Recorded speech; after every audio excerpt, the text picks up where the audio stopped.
Here's kind of basics of that one wall art project we're working on in Photoshop. Again, you can pause as often as you need, try the steps out, come back and continue on. First thing I want to do is get my picture downloaded. Here it is. I'm going to image and pick image size and make the width 7 inches and the height is whatever it is. As long as this is picked, it'll work. By 300. And I'm going to zoom out so you can see it again. There it is. That's the right size. I'm going to go to File and Place my picture. There it is. But shrink it down so you can see it. Shrink, shrink, shrink. And not my photo to be, it's in the way, sorry. Probably on, I'll go with this near wall so you can see it. I probably put it over here instead, but just for a camera, you can see it. I'll put it right over here. Put it on the wall, make it big as I can make it. Edge to edge, right about there. Then push the check mark to accept it. Under Edit, Transform, and pick the one called Distort. I'm going to grab this upper right corner and make it match the same line as the brick line is, so it's parallel. Maybe a little bit more. Bottom one same way. Bottom one same way. Oops. I need to go to Edit, Transform, Distort. There we go. I get the bottom to match up and that right edge to match up. Then check mark it. That looks pretty close. All right.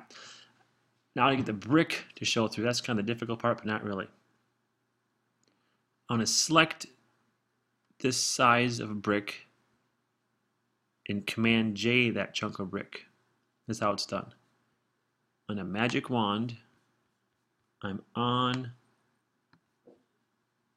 the picture background. If I click out here in the open, it picks everything except the key is you got to pick the area outside the picture, so it picks everything but the picture. Now if I go to Select and pick Inverse, it just picks that picture. Why I couldn't just pick the picture in the first place? Because it's so full of many little colors, it picks small chunks, small chunks, small chunks. That wouldn't work.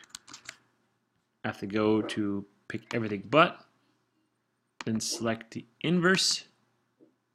Now I got it. If I go to my background layer and pick Command J, it'll make a copy of that wall.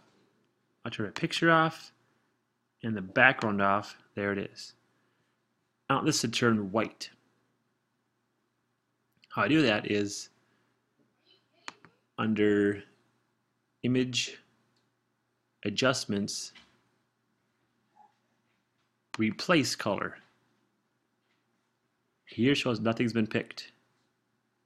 If I pick my wall, there it is. It's saying the color is blue. It comes back as blue. That's nice. I'll make it white.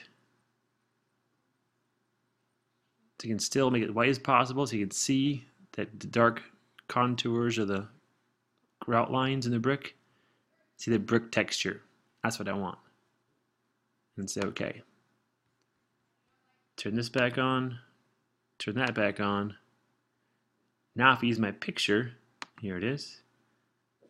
Above it says opacity. I'm going to make it a little bit more opaque. And go way opaque, and it's almost too light. So you can still see it there, but not quite enough. To see how the white background makes that brick look a little more, not so blue, like the blue of the brick is. I think a little bit less opaque. And then we can see the texture of that lines coming through. So I'm going to keep it just so you can see the lines through, and the picture through, and there it is. And to make it look a little more believable, I might give this here the blending option of the stroke line. I'm going to go to the inside edge,